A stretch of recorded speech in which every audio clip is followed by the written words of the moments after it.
This human system in yoga, we look at it as 5 sheaths or 5 layers. 5 layers of body.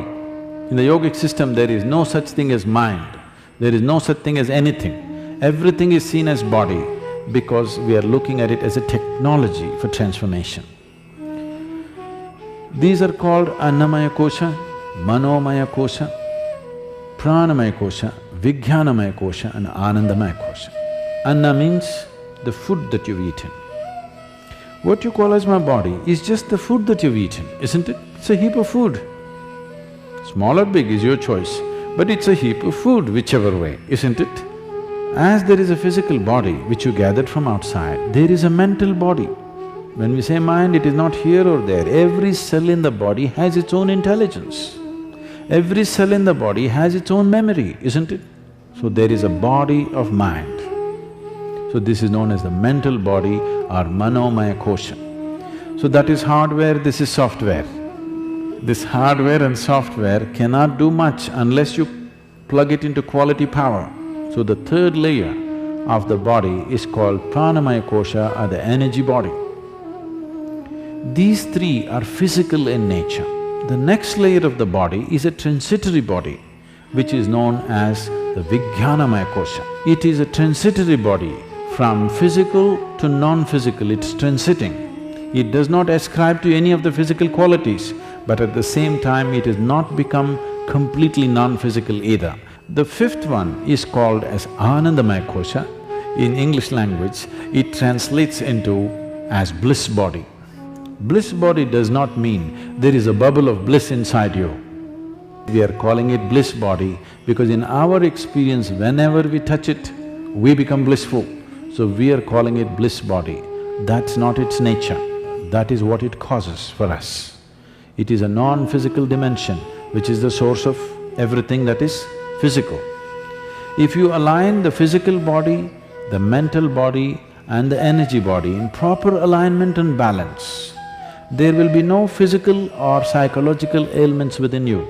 It is just a disaligned state which causes all kinds of problems.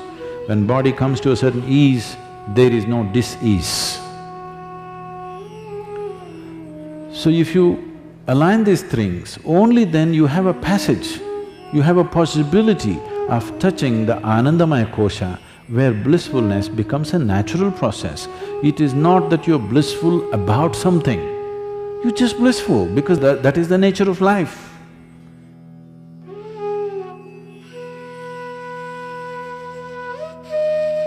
To create health for yourself, there are 3 fundamentals that you need to take care of: food, activity and rest. When it comes to food, one of the most important things that you must be conscious of is, on a certain day when you eat a certain type of food, whatever you eat, you must consciously notice how quickly does it digest and become a part of yourself. Any food that you eat, if it lasts over 3 hours, that means you've eaten bad food and that is something to be either avoided or reduced in quantity. If food moves out of your stomach bag within 3 hours, this means you're eating something that your system can handle efficiently. It may not be the best food, but your system is able to handle it. And between one meal and the next meal, if you create a clear gap of 5 to 6 hours, and in between if there is no other ingestion, you will see the cleansing process in the system on the cellular level, cleansing will happen. This cleansing on the cellular level is most important and significant for a healthful life. So between meals there must be at least 5 to 6 hours of space. If you're over 30 years of age, 2 meals a day, 2 good meals a day will suffice. One in the morning and one in the evening. After the evening meal, before you go to bed, there must be a minimum of 3 hours, and if there is a certain amount of physical activity, not necessarily very heavy or strenuous activity, just simple walking or maybe a dance or something like this, create something for yourself where about at least 20 to 30 minutes there is some physical activity after the evening meal. If you do this, largely your system will be healthy. If one goes to bed with food still inside the stomach bag, a certain level of inertia is generated in the system. This inertia, physiologically, it's like accelerating towards death. Death is ultimate inertia, and if you go to bed with stomach full, one thing is it generates inertia, another dimension is the stomach bag is full means it will create pressure on other organs in the abdomen region. This will also lead to various kinds of health issues.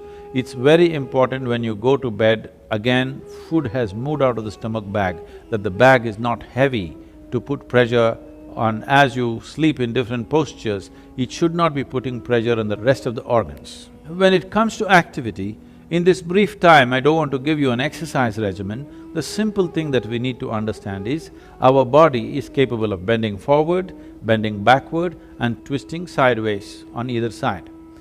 This much activity must happen, whatever we do, in whatever form. If you do classical Hatha Yoga, that is the best way to do it, scientific way of doing it. If that is not yet in your life, you must somehow make sure every day you bend forward, backward and twist both ways and squat, so that stretching of the spinal column will happen. This much activity is a must for everybody on a daily basis if we want to keep the entire system in a healthful state, particularly your neurological system, which will be an issue as one ages. The volume of rest that an individual needs is determined by various factors. One important factor is the type and the volume of food that one consumes. When I say the type of food, you must experiment with foods and see what type of foods cause maximum heaviness within you, what type of foods will leave you light and agile. If you make sure at least 40% of your diet is fresh vegetables and fruits, you will see the lightness in the body will come, because what the body needs is restfulness, not necessarily sleep. Most people understand that sleep is the only way to rest. No. As you sit and stand, you can either be restful or in a state of agitation or in a state of inertia. If you are in a lively state of restfulness, moment to moment in your life, the volume of sleep you actually require will come down. The lubricating fluids in your joints tend to settle down and are not in circulation. So when you wake up, body is demanding, you first lubricate your joints. Directional movement is a simple way of doing this.